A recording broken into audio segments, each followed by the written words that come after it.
वॾे वज़ीर सैयद मुराद अली शाह बिलाल काका के क़त्ल ऐं उन बाद पेश आयल वाक़िअनि जो नोटिस वठंदे हैदराबाद ऐं कराची में पेश आयल वाक़िए ते पुलिस खां तफ़सीली रिपोर्ट तलब करे वरिती आहे।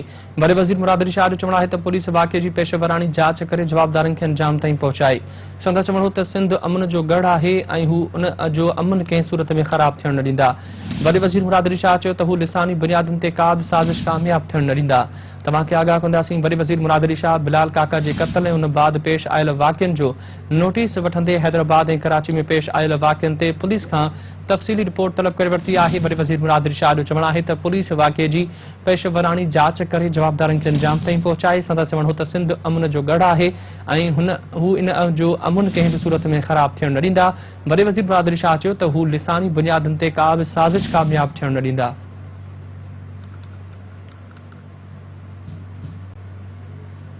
वॾे वज़ीर सैयद मुराद अली शाह बिलाल काका के क़त्ल ऐं उन बाद पेश आयल वाक़िअनि जो नोटिस वठंदे हैदराबाद ऐं कराची में पेश आयल वाक़िअनि ते पुलिस खां तफ़सीली रिपोर्ट तलब करे वरिती आहे।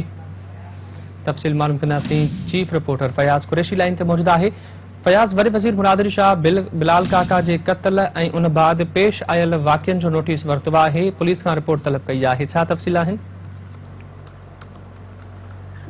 बिल्कुल सिंध वॾे वज़ीर सैयद मुराद अली शाह हैदराबाद में गुज़िरली बिलावल काका नाले नौजवान के क़त्ल ऐं इन खां पोइ जेका सूरत पैदा थी, सेक्टेरियन जेको इशू थियो, सिंधी ऐं पठान जेको झगड़ो शुरू थियो, उन हवाले सां वाक़िए जो नोटिस वरितो आहे। संदसि चवणु आहे त सिंध अमन जो गहवारो आहे ऐं सिंध जो अमन कंहिं सूरत ख़राब थियण न ॾिनो वेंदो। सिंध में केतिरनि ई ॾहाकनि खां मुख़्तलिफ़ ज़बानुनि जा जेके लॻापियल माण्हू रहंदा आहिनि ऐं मुहबत सां हिक ॿिए सां गॾु रहंदड़ आहिनि।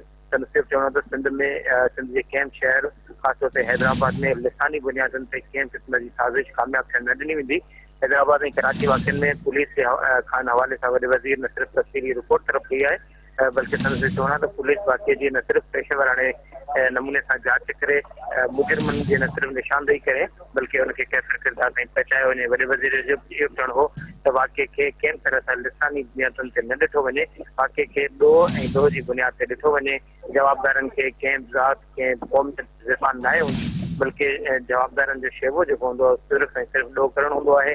ऐं हैदराबाद में जेको वाक़ियो थियो, उनजो बुनियादी जेको तसलसल आहे उहो इहो ई आहे त लिसानी की बुनियाद ते तफ़रीक़ पैदा करे, माण्हुनि में जहिड़ा ऐं झगड़ा पैदा करे, माण्हुनि खे विढ़ाइण जी साज़िश कई चुकी वञे। इन हवाले सां वॾे वज़ीर ने सिर्फ़ सख़्तु नोटिस वरितो आहे, उनखे पुलिस खां हवाले सां वाक़िए जी रिपोर्ट तलब कई आहे ऐं अमन अमान ते ज़ाब्ते जे हवाले सां ऐं अहिड़े क़िस्म जा जेके वाक़िआ आहिनि उनजी रोकथाम जे हवाले सां हिदायतूं कंदे चयो आहे त वाक़िए खे सिर्फ़ प्रोफेशनल तरीक़े सां जांच में ॾिठो वञे ऐं इन हवाले सां समूरा जेके पहलुनि खे नज़र में वठी रिपोर्ट पेश कई वञे। ठीकु आहे फयाज़।